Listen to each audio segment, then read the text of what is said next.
दोस्तों, कल के लेक्चर में हमने कोशिका का कॉन्सेप्ट समझा था और इसके पश्चात समझा था कि कोशिका दो प्रकार की होती हैं, प्रोकैरियोटिक कोशिका और यूकैरियोटिक कोशिका। दोस्तों, प्रोकैरियोटिक कोशिका उन जीवों में पाई जाती थी जो प्रारंभिक तौर पर जीव इस पृथ्वी पर आए थे, जैसे कि जीवाणु में एक कोशिका पाई जाती है। दोस्तों, यहाँ पर देखते हैं कि प्रोकैरियोटिक कोशिका एक प्राचीन एवं प्रारंभिक कोशिका होती है तथा यह अल्प विकसित कोशिका है जिसमें मुख्य कोशिकांग माइटोकॉन्ड्रिया, राइबोसोम, लाइसोसोम और गोल्जी बॉडी इत्यादि नहीं पाए जाते हैं, जबकि यूकैरियोटिक कोशिका एक विकसित कोशिका है और यह आधुनिकतम कोशिका है। यूकैरियोटिक कोशिका में mitochondria, lysosome, ribosome, Golgi body, endoplasmic reticulum सभी कोशिकांग पाए जाते हैं। दोस्तों, यहाँ पर ध्यान दें, प्रोकैरियोटिक कोशिका का उदाहरण जीवाणु की कोशिका है, जबकि यूकैरियोटिक कोशिका का उदाहरण सभी पेड़ पौधे एवं जंतु होते हैं। दोस्तों, इसके पश्चात हमने समझा था कि कोशिका का अध्ययन विज्ञान की साइटोलॉजी शाखा के अंतर्गत करते हैं। कोशिका की खोज रॉबर्ट हुक ने की। सबसे बड़ी कोशिका शुतुरमुर्ग अंडा, सबसे छोटी कोशिका माइकोप्लाज्मा और सबसे लंबी कोशिका तंत्रिका तंत्र। फिर इसके पश्चात हमने समझा कि मानव की सबसे बड़ी कोशिका अंडाणु, सबसे छोटी कोशिका शुक्राणु और विभाजित रहित कोशिका मस्तिष्क की कोशिका होती है, जबकि विभाजन वाली कोशिका यकृत या लीवर की कोशिका होती है। दोस्तों, हमने कोशिका के दो प्रकार समझे थे, प्रोकैरियोटिक कोशिका और यूकैरियोटिक कोशिका। आज हम उपस्थिति के आधार पर कोशिका के दो प्रकार समझेंगे। वैसे पूछा जाए तो सही प्रकार प्रोकैरियोटिक और यूकैरियोटिक होते हैं, लेकिन कोशिका की उपस्थिति के आधार पर कोशिका को हम दो भागों में और बांट सकते हैं। एक कोशिका होती है पादप कोशिका और दूसरी होती है जंतु कोशिका। इसको कहते हैं, इसको बोलेंगे हम प्लांट सेल और इसको बोलेंगे एनिमल सेल। दोस्तों, आगे बढ़ने से पहले एक बात मैं क्लियर कर देना चाहता हूं कि जैसे ही मैं आपके सामने बोलूं पादप या वनस्पति, आपके दिमाग में पेड़ पौधों की चित्र बन जाना चाहिए, उन्हें इमेजिन करना चाहिए। तभी आप लंबे समय तक याद रख सकेंगे। जब तक आपके दिमाग में चित्र नहीं बनेगा, आप इमेजिन नहीं करेंगे, तब तक लंबे समय तक याद नहीं रख सकते हैं। दोस्तों, जैसे हम बोलें पादप या वनस्पति, तो आपके दिमाग में पेड़ पौधों का चित्र बन जाना चाहिए। अब वो चाहे आम का हो, चाहे फिर पीपल का हो या फिर बरगद का हो। इसमें से कई लोग कह रहे हैं, नहीं सर, मेरे तो बेर का, इमली का, नींबू का चित्र बन रहा है। ठीक है, अगर तुम्हें खट्टी चीज़ें पसंद हैं तो इनके भी चित्र बन सकते हैं, लेकिन बनना आवश्यक है। जैसे ही मैं आपके सामने बोलूं जंतु, तो आपके दिमाग में चित्र बनना चाहिए भेड़, बकरी, कुत्ता, बिल्ली, भैंस, गाय, मनुष्य, शेर, चीता। इनके चित्र बनना चाहिए, क्योंकि यही होते हैं। पादप मतलब पेड़ पौधे, जंतु मतलब जंतु। दोस्तों, यहाँ पर अब हम बता देना चाहते हैं कि जैसे हमने आपके सामने दो डायग्राम बनाए हैं, ये हमारा डायग्राम है पादप कोशिका का और ये वाला डायग्राम है हमारा जंतु कोशिका का। सरल भाषा में कह सकते हैं कि ये वाली कोशिका पेड़ पौधों में पाई जाती है और ये वाली कोशिका हम जैसे जंतुओं में पाई जाती है। दोस्तों, धीरे धीरे चलेंगे, जल्दी जाने की आवश्यकता नहीं है। दोस्तों, जैसे ही हम इसका अध्ययन करेंगे और जिस प्रकार से हमने इस चित्र को बनाया है और इसका नामांकन किया है कि इस कोशिका के अंदर कौन कौन से कोशिकांग पाए जाते हैं। हमने क्रमबद्ध रूप से इनको लिख दिया है, और जब लिख दिया है तो फिर पढ़ाएंगे, ये तो स्वाभाविक सी बात है। दोस्तों, हम जैसे ही देखते हैं, हम क्या वैज्ञानिक देखते हैं कि जब कोशिका एक पॉइंट के समान होती है, इतनी सी छोटी कोशिका ने सभी की विडंबना कर दी, क्योंकि वैज्ञानिक ने इस छोटी सी कोशिका को क्या किया कि जैसे ही सूक्ष्मदर्शी लगाकर इसमें देखा तो वैज्ञानिक भी चकरा गए कि इतनी सी छोटी पॉइंट के समान कोशिका में इतने सारे भाग कैसे हो सकते हैं।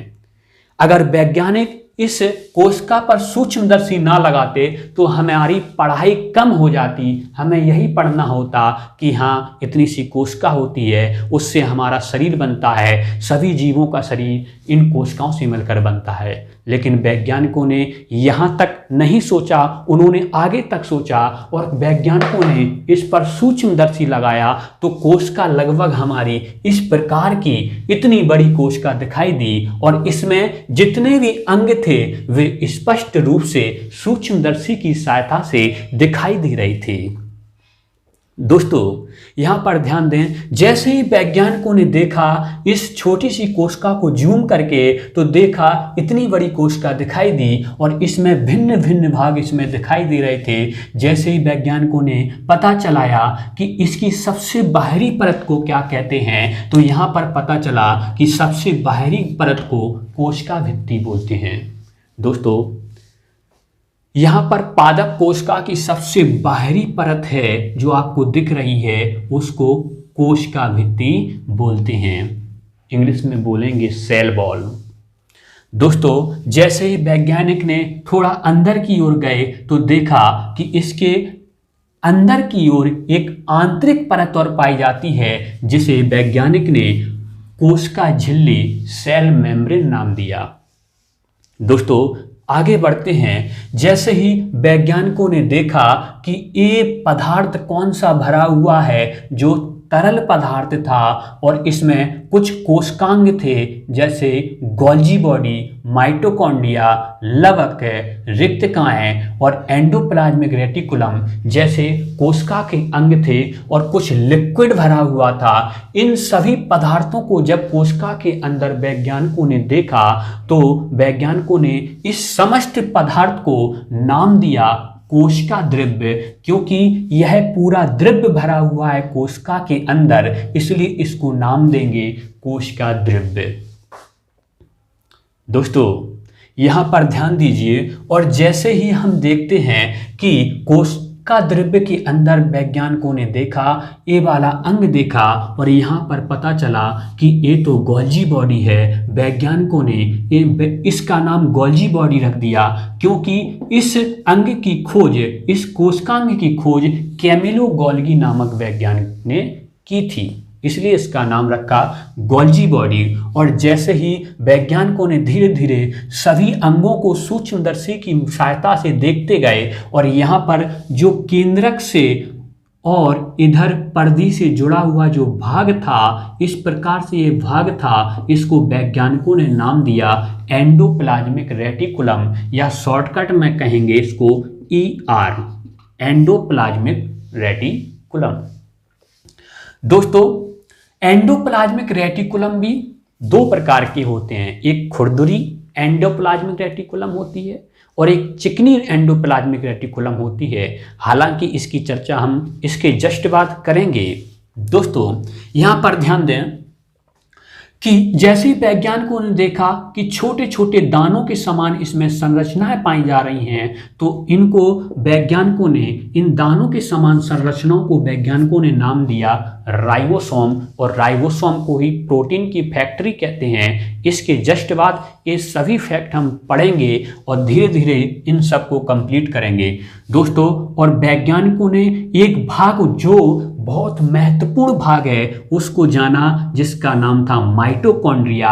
और माइटोकॉन्ड्रिया में ही श्वसन की प्रक्रिया होती है। श्वसन की प्रक्रिया के माध्यम से माइटोकॉन्ड्रिया में ही ऊर्जा का उत्पादन होता है, इसलिए इसे ऊर्जा बनाने की फैक्ट्री या पावर हाउस के नाम से भी जाना जाता है। और हमने कोशिका द्रव्य जान लिया है कि जितना भी इसमें तरल पदार्थ भरा है और सभी कोशिका के अंग, चाहे वो गोल्जी बॉडी हो, माइटोकॉन्ड्रिया हो, लवक हो, इन सबको मिला के कोशिका द्रव्य नाम दिया है।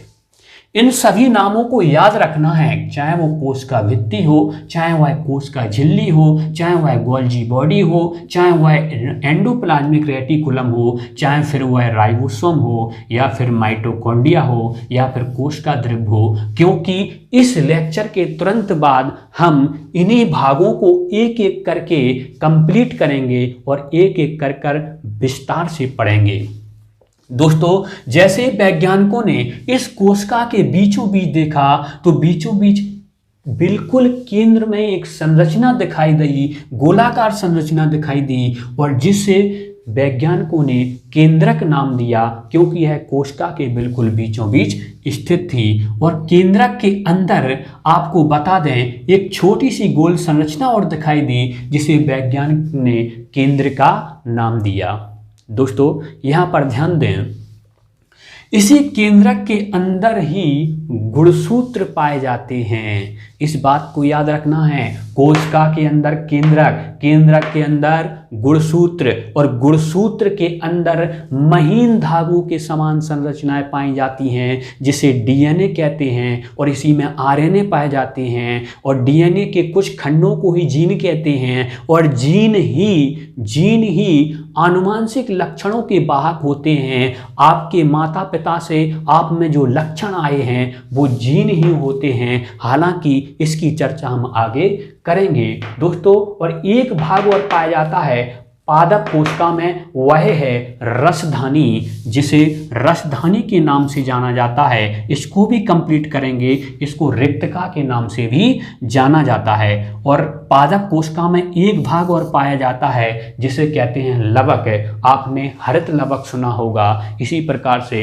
लवक 3 प्रकार का होता है, वर्णी लवक, अवर्णी लवक, और एक लवक और होता है इसे हरित लवक बोलते हैं। तो इस प्रकार से ये लवक होता है, यह केवल पादप कोशिका में पाया जाता है। हम कह रहे हैं पादप कोशिका में पाया जाता है, इसका मतलब हुआ पेड़ पौधों की कोशिकाओं में पाया जाता है। अभी हमने जंतुओं की कोशिकाओं की तो बात की ही नहीं है। ये जंतु कोशिका का मतलब हमारे अंदर ये वाली कोशिका पाई जाती है। सभी भैंस, बकरी, जितने भी मनुष्य, ये वाली कोशिका पाई जाती है। अगर हम इस कोशिका की बात करें तो इस कोशिका में हम देखते हैं लगभग वो ही भाग हैं, बस 2-3 अंतर हैं, बस वही भाग हैं। देखते हैं कि जैसे ही हम वैज्ञानिकों ने देखा कि इस कोशिका पर, इस छोटी सी कोशिका पे जैसे ही वैज्ञानिकों ने सूक्ष्मदर्शी लगाया तो जंतु कोशिका भी इस प्रकार से इतनी बड़ी दिखाई दी और इसमें विभिन्न कोशिकांग दिखाई दिए। जैसे ही वैज्ञानिकों ने इसकी सबसे बाहरी परत देखा तो यहाँ पर देखा कि यहाँ पर सबसे बाहरी परत कोशिका भित्ति नहीं थी, जबकि यहाँ पर सबसे बाहरी परत कोशिका झिल्ली थी। दोस्तों, यहाँ पर कोशिका भित्ति किस में पाई जाती है? पादप कोशिका में, जबकि कोशिका झिल्ली सबसे बाहरी परत जंतु कोशिका में पाई जाती है। जैसे ही वैज्ञानिकों ने इसके अंदर देखा तो इसके अंदर समस्त पदार्थ भरा हुआ था और सभी कोशिकांग थे, जिसको वैज्ञानिकों ने नाम दिया कोशिका द्रव्य। और इसी प्रकार सेम उसी के समान वैज्ञानिकों ने गोल्जी बॉडी उसी में भी देखा और इसमें भी देखा, एंडोप्लाज्मिक रेटिकुलम उधर भी देखा, एंडोप्लाज्मिक रेटिकुलम इधर भी देखा वैज्ञानिकों ने। और जैसे ही इधर भी एंडोप्लाज्मिक रेटिकुलम वैज्ञानिकों ने इधर भी देखा। दोस्तों, अब हम इधर समझते हैं कि इधर भी राइबोसोम था, इधर भी राइबोसोम था, इधर भी माइटोकॉन्ड्रिया था, इधर भी माइटोकॉन्ड्रिया था। सेम वही भाग हैं, बस 4-5 अंतर होते हैं पादप कोशिका और जंतु कोशिका में, और सब कुछ सेम रहता है। दोस्तों, इसी प्रकार से पादप कोशिका और जंतु कोशिका में अंतर पूछा जाए पादप कोशिका और जंतु कोशिका में अंतर पूछा जाए तो क्या अंतर देना है? लिखिए, क्योंकि 10th 11th 12th में बहुत फेमस क्वेश्चन है, पादप कोशिका और जंतु कोशिका में अंतर लगाइए, 5 नंबर में आता है, अंतर बताइए। जैसे कि हम कहें कि वह कोशिका जो पेड़ पौधों में पाई जाती है पादप कोशिका कहलाती है, और इधर हम कहें कि वह कोशिका जो समस्त जंतुओं में पाई जाती है जंतु कोशिका कहलाती है। एक अंतर हो गया। दूसरा अंतर देखते हैं कि पादप कोशिका की सबसे बाहरी परत कोशिकावृत्ति होती है। क्या होती है? कोशिकावृत्ति। जबकि जंतु कोशिका की सबसे बाहरी परत कोशिका झिल्ली होती है। इतनी सी बात समझ में आ गई। 2 अंतर हो गए हैं हमारे। कितने अंतर हो गए हैं? 2।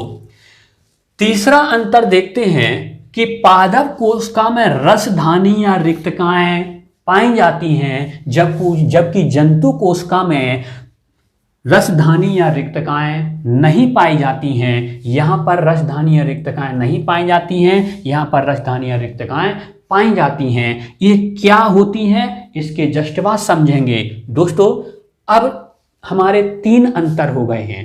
3 अंतर। अब चौथा अंतर क्या होता है कि पादप कोशिका में लवक पाए जाते हैं, जबकि जंतु कोशिका में लवक नहीं पाए जाते हैं। दोस्तों, इस प्रकार से 4 अंतर हमने यहीं खड़े खड़े बना दिए हैं।